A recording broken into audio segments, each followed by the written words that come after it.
Good morning, ladies and gentlemen. Welcome to the PARITY Group PLC Annual General Meeting proceedings.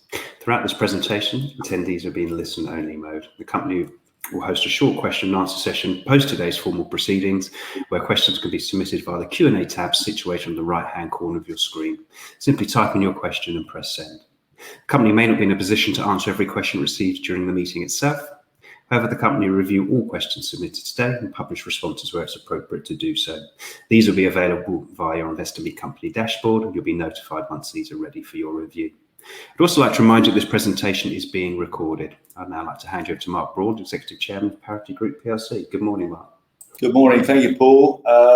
It's now 11:30, and I would like to welcome you to the 2021 Annual General Meeting of PARITY Group PLC. I am Mark Broad, the Chairman of the company. I'm joined today by my colleagues David Firth, to my left, a non-executive director, a senior non-executive director actually, Mike Johns, who's the Chief Financial Officer, and Kevin Redhead to my right, who is the Company Secretary. Now, those of you who are used to coming to AGMs, you'll know that, unfortunately, it's a fairly sterile format. I'm reading a script in order to stick to the rules, but I am hoping we can be a little bit more animated as we get to answering some questions later on in this session. But to press on, I'm going to read the script that I have, so excuse me if I'm a bit head down here. So, due to the ongoing restrictions on indoor gatherings caused by the COVID-19 pandemic, the AGM will again be run differently to normal this year. While the board values highly the opportunity to meet shareholders in person, we have, along with many other companies, taken the decision to run the AGM as a closed meeting. David and I will form the necessary quorum required in order to carry out the formal business of the meeting. And we welcome shareholders listening online. And immediately following the meeting, there will be the opportunity to submit questions in the Q&A, although we should recognise that the Q&A does not form part of the meeting. In the circumstances, voting at the AGM will be conducted by way of a poll based on the proxy votes received prior to the meeting, so that the votes of all shareholders are counted in accordance to the number of shares held and the votes tendered are taken into account. Polls will be taken immediately, and representations of Equinity Limited have been, representatives of Equinity Limited have been appointed to act as scrutineers. Full details of the proxy votes cast in relation to each resolution will be available to view on the company's website following the meeting. We will now turn to the business of the meeting. A quorum of the meeting is 2 members present in person or by proxy and entitled to vote. As a quorum is present, we may proceed with the business of the meeting. This meeting has been convened to consider 7 ordinary resolutions and 2 special resolutions. Following the announcement made by the company yesterday, the 9th of June, Resolution 5, which concerned the re-election of Mr. M. Bayfield as a director, has been withdrawn from the business of this meeting. The notice of the meeting is set out in the notice sent to shareholders dated 18th of May 2021. And if you agree, David, I propose that we take the notice as having been read. I agree, Mark. Thank you. Okay, on to business. Resolution 1. I propose Resolution 1 in the notice as an ordinary resolution to receive the accounts of the company for the financial year ended 31st of December 2020 and the reports of the directors and the auditors therein. I put the resolution to the meeting by way of a poll to be held immediately. The result of the poll is, as you can see on the screen, 25,065,020 votes in favour, 940 votes against the resolution. I therefore declare the resolution is carried by the necessary majority. Resolution 2. I propose resolution number 2 in the notice as an ordinary resolution to approve the director's remuneration report contained within the annual report and the accounts for the financial year ended 31st of December 2020. I put the resolution to the meeting by way of a poll to be held immediately. The result of the poll is 24,720,954 votes in favour and 340,014 votes against the resolution. I therefore declare the resolution is carried by the necessary majority. I'm now going to hand over to David for Resolution 3. Thank you, Mark. Resolution 3. I propose resolution number 3 in the notice as an ordinary resolution. In accordance with Article 98 of the Company's Article of Association, to re-elect Mr. M. Braund, who was appointed a director since the last annual general meeting. I put the resolution to the meeting by way of a poll to be held immediately. The result of the poll is 25,065,147 votes in favour and 811 votes against the resolution, and I declare the resolution is carried by the necessary majority. Thank you, David. Thank you.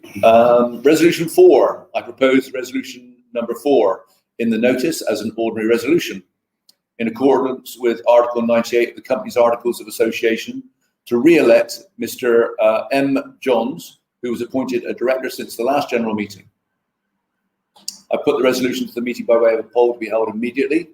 The result of the poll is, as you can see on the screen, 25,065,150 votes in favour and 808 votes against the resolution.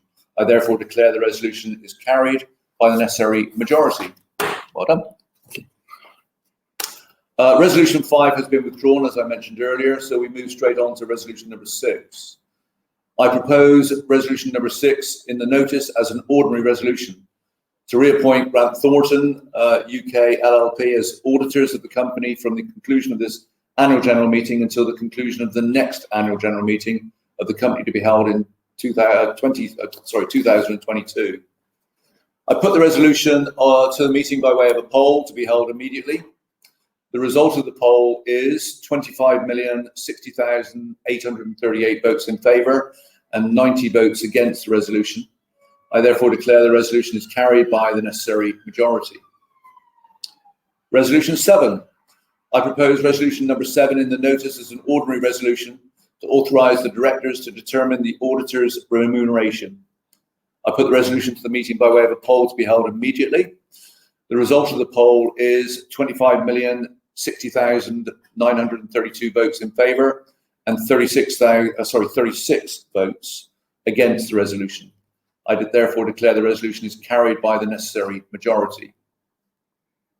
Resolution number 8. I propose resolution 8 in the notice as an ordinary resolution to authorise the directors to allot shares in the company or grant rights to subscribe for or convert any security into shares in the company up to the nominal amount set out in the notice. I put the resolution to the meeting by way of a poll to be held immediately. The result of the poll is 25,064,916 votes in favour and 1,052 votes against the resolution. I therefore declare the resolution is carried by the necessary majority. Resolution 9. I propose resolution number 9 as set out in the notice as a special resolution to disapply the statutory preemption rights on the issue of shares in the company or grant of rights pursuant to resolution 8 up to the nominal amount set out in the notice. I put the resolution to the meeting by way of a poll to be held immediately. The result of the poll is 25,042,372 votes in favour and 1,830 votes against the resolution. I declare the resolution is carried by the necessary majority.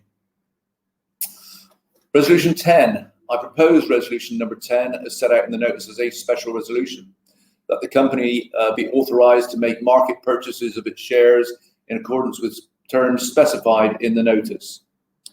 The result of the poll is 25,015,928 votes in favour and 50,030 votes against the resolution.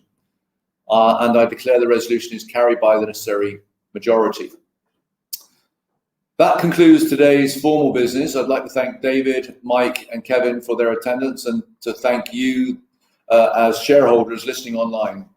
I declare the annual general meeting is now closed. And if there are any questions, I'd be delighted to try to answer them. I'll give you a few minutes to add any more that you'd like to.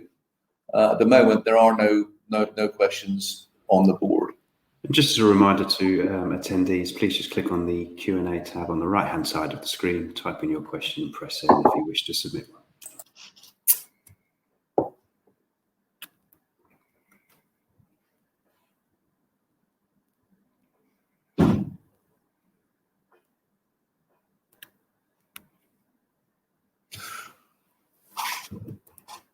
Well, Paul, as there are no further questions, perhaps we can close the session today. And our commitment is, as always, to continue to be transparent and available to shareholders to answer questions. And I'm sure when we've next got some news, we'll make ourselves available via this platform again. It's fantastic. Mark, thank you very much indeed. And thank you very much indeed for the rest of the board that were with you today. Could I please ask attendees not to close the session, as you'll be automatically redirected for the opportunity to provide your feedback. This will only take a few moments to complete and is greatly appreciated by the company. On behalf of the management team of PARITY Group PLC, we'd like to thank you for attending today's AGM proceedings presentation. That now concludes today's session. Thank you and good morning.